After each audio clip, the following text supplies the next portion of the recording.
pessoas hoje, elas não têm mais noção do que é ter sucesso ou ser feliz, que para mim são coisas bastante diversas, né? A gente vive numa sociedade em que a gente tem que ser satisfeito o tempo todo e a gente tem que ser o tempo todo. Então você tem que ser bem-sucedido, você tem que ser bonito, você tem que ser...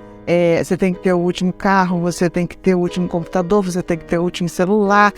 É uma violência de tanto ter que eu acho que as pessoas se perdem. E isso ficou muito atrelado ao conceito de sucesso, né? Como se sucesso fosse uma sucessão de coisas que você tem que fazer e que nunca tem fim, entendeu? Eu fico muito preocupada com isso. Isso não tem nada a ver com felicidade, porque felicidade é um conceito ao contrário.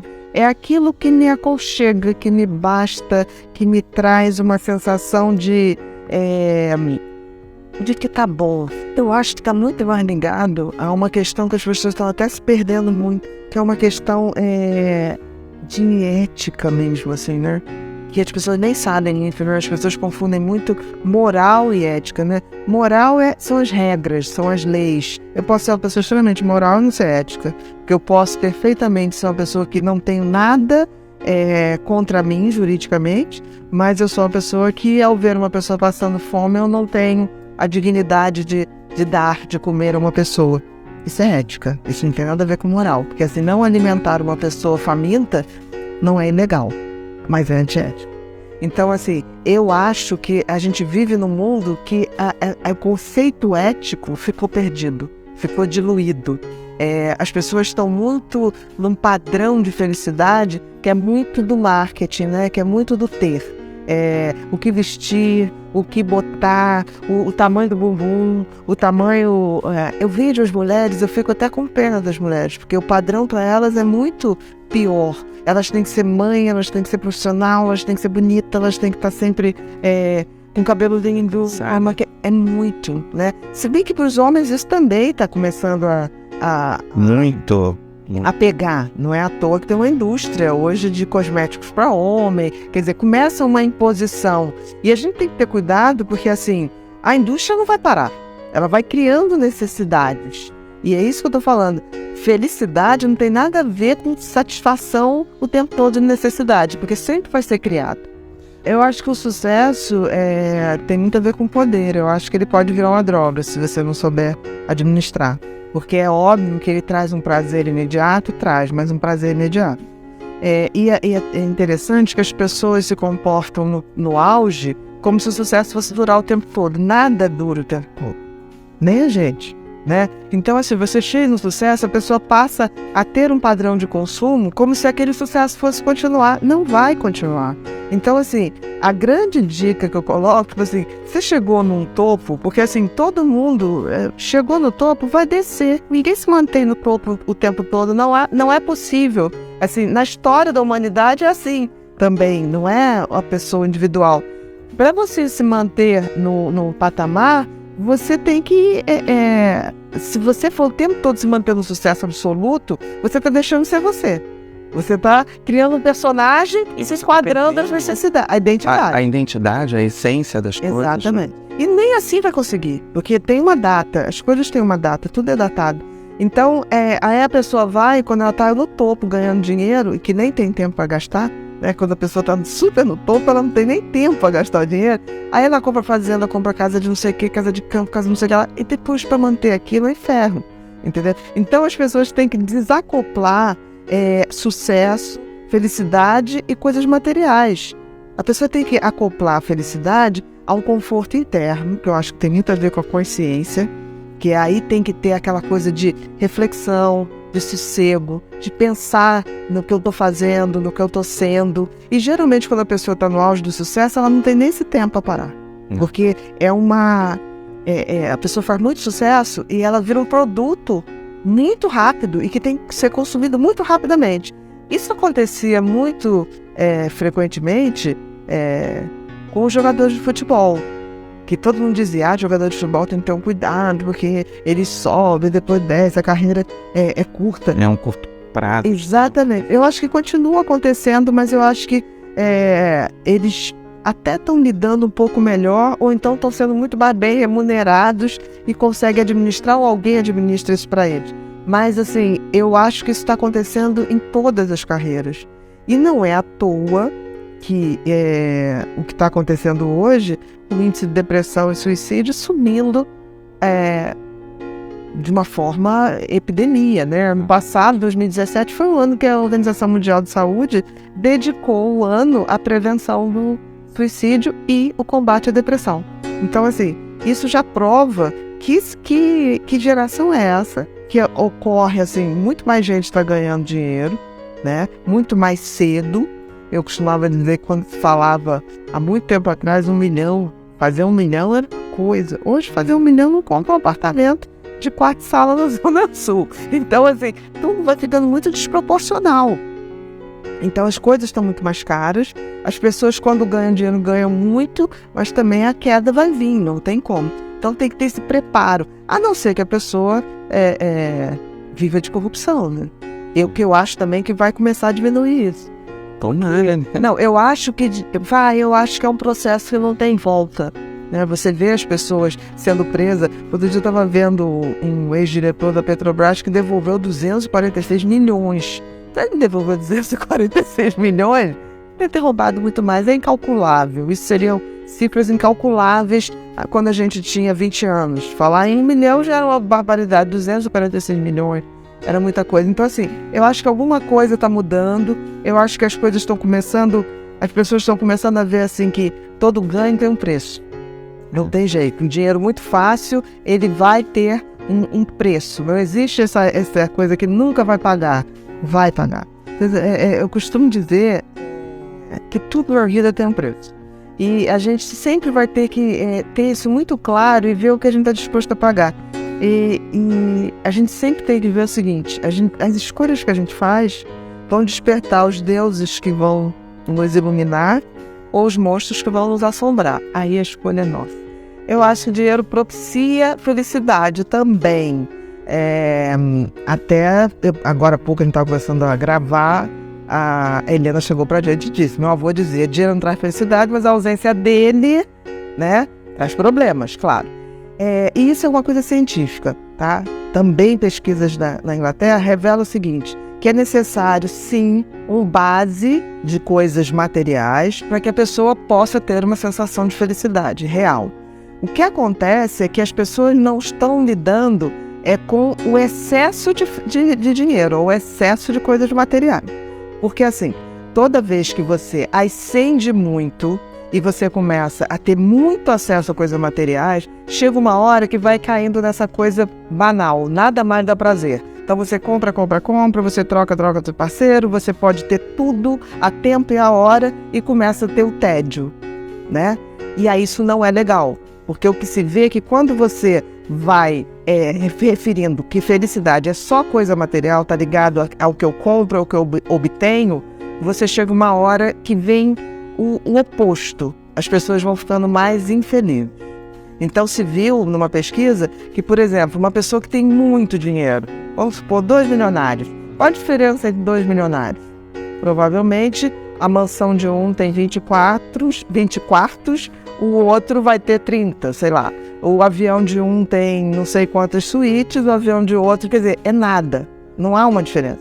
Então, quando você tem muito acesso, chega uma hora que vem o tédio traz a ansiedade traz a depressão, e o que aumenta é uso de drogas, depressão e suicídio. Tem uma cena maravilhosa, quando ele está subindo, assim, disparadamente, ganhando muito dinheiro, ele compra uma casa belíssima e chama até a família para visitá-lo.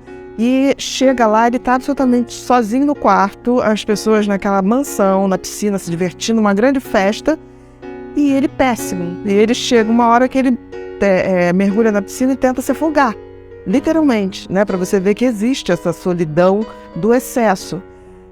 O que a gente vê é que, na realidade, o dinheiro, a coisa material, ela precisa estar presente para você ter o que eu chamo de dignidade humana. O que é isso? É você ter o dinheiro para se alimentar qualitativamente, você ter para a saúde, você ter para a cultura, você ter para a sobrevivência, né? Do tipo, uma moradia, o básico. Nesse conjunto básico, realmente você vê que quanto mais você tem de conforto, você tem uma sensação maior de felicidade.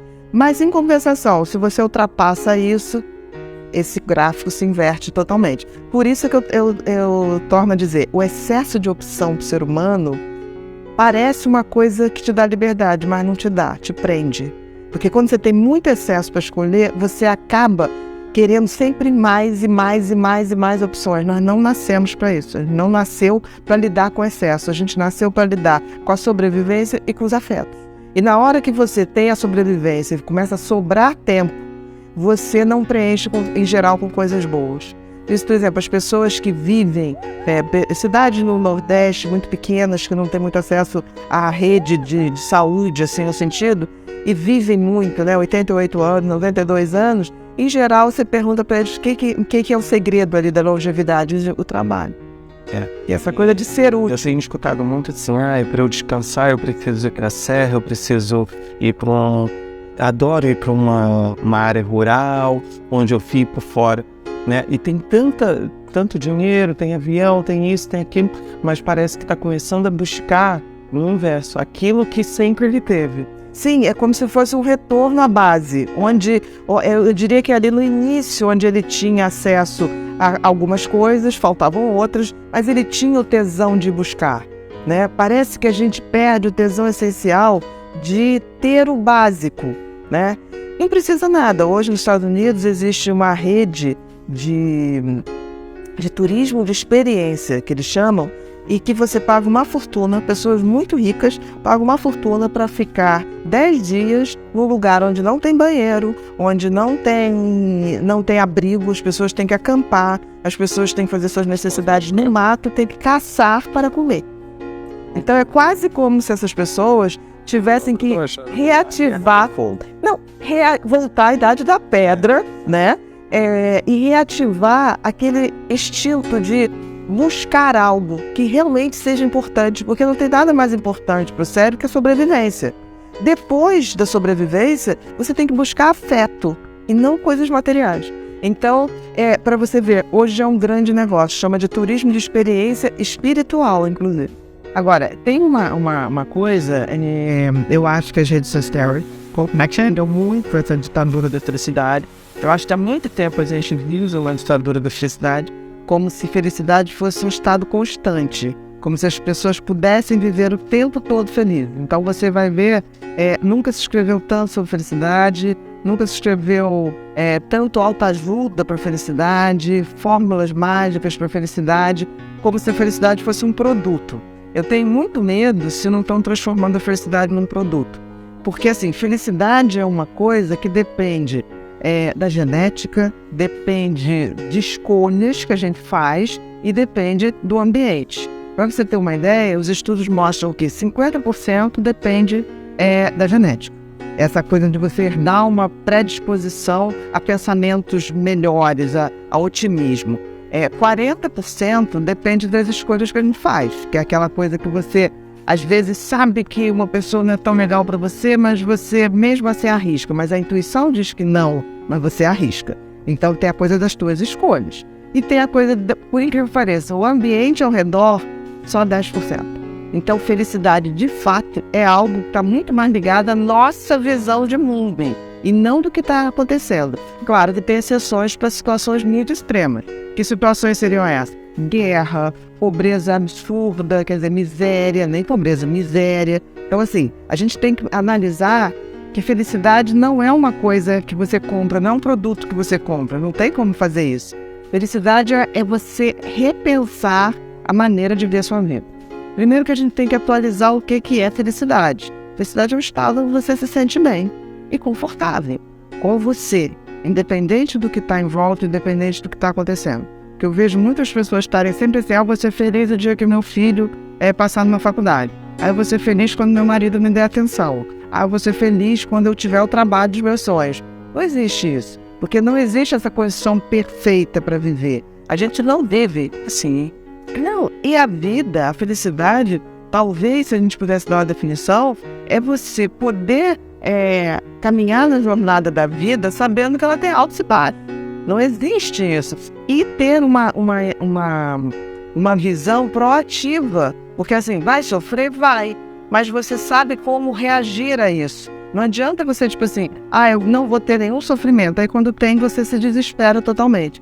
Vai passar. Os momentos bons passam e os momentos ruins também passam. Será de oscilações na vida? A gente não pode viver só de... É uma oscilação. Viver uma oscilação. Se você olha para a natureza é inteira. O tempo todo está em fases. Né? Se você pegar as estações do ano, já prova isso. Se você olhar para o mar, tem a hora que ele está calmo, tem a hora que ele está em ondas maiores, tem horas que tem de ressaca. E nós somos parte da natureza. É que a gente sempre se isola. O homem tem essa coisa de observar a natureza como se ele fosse um ser superior a isso. Nós não somos, nós somos parte da natureza. Então, felicidade é você ter esses altos e baixos, é você fazer essa oscilação, mas sem nunca perder esse senso de conforto. É engraçado que quando a gente está mexendo nas redes sociais, às vezes você vê assim, fulano tá sempre feliz, não queria ser tanto ele. Será que isso é real? Não é real. É real. Não é real. Em geral, talvez, eu acho que a rede social é um ambiente que tem mais fake news, né? Porque assim, eu até fico com o pé atrás. Quando uma pessoa posta, por exemplo, muitas declarações de amor o tempo todo, eu já acho que esse casal não tá tão bem assim. Porque assim, o amor tem uma intimidade. Ele não é essa exposição, né? Não é essa questão. Tem uma frase nas redes que fala assim, que fala mais ou menos assim, estavam tão felizes que não tiveram tempo de postar. E é mais ou menos isso, né? Porque eu fico imaginando, tem gente hoje postando o pré-sexo, né? O pós-sexo, né? E tem gente apostando durante. Isso não tem como, né? É uma necessidade, as pessoas estão se esvaziando. Então, uma das coisas que compromete muito a percepção de felicidade é essa coisa comparativa. E as redes sociais trazem isso muito forte. Você fica se comparando ao outro, o que eu não tenho. E sempre o cérebro tende a ver o que está faltando, não o que você tem. Então, assim, felicidade passa por você começar a fazer uma contabilidade ao contrário. O que eu já tenho e que já é bacana para mim? Né? Mas as redes sociais trazem isso, o tempo todo criando padrões e influencers que estão sempre te propondo coisas maravilhosas. Se você for seguir tudo, você vira uma super mulher, você vira uma super malhada, você vira uma super bem vestida, você vira uma coisa sensacional. Você tem uma ideia, teve um estudo europeu de uma associação europeia que colocou o seguinte, que está crescendo muito o índice de depressão entre jovens de 15 a 24 anos na Europa. E disparado, 47% dos casos está na Suécia. E é um país de poder aquisitivo alto, de muita, digamos assim, pouquíssima diferença social.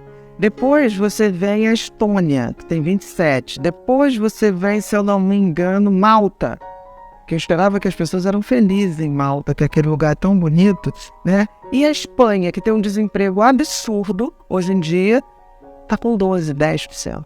Então, assim, é muito mais essa maneira de você olhar a vida, essa perspectiva. Agora, coisas que são infalíveis para a gente poder, que a gente já sabe contribuir para a felicidade, é você ter relações absolutamente saudáveis, seja ela afetiva, seja entre amigos, afeto em geral, de qualidade, não quantidade, né? Ter relacionamento cara a cara, né? Deixar de ser relacionamento virtual, a gente precisa desse contato.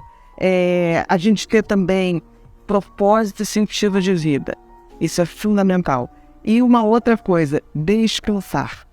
Não existe felicidade sem descanso, porque o descanso é que traz o reabastecer, que traz o contato com a nossa essência.